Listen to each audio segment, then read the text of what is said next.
C. Joseph Vijay எனும் நான்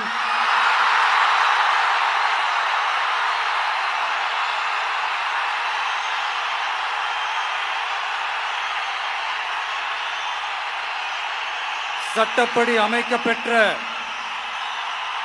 இந்திய அரசியல் அமைப்பின்பால் உண்மையான நம்பிக்கையும் மாறா பற்றும் கொண்டிருப்பேன் என்றும்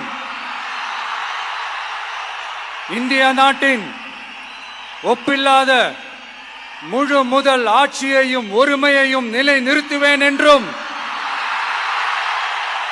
தமிழ்நாட்டு அரசின் முதலமைச்சராக உண்மையாகவும் உளச்சான்றின்படியும் என் கடமைகளை நிறைவேற்றுவேன் என்றும்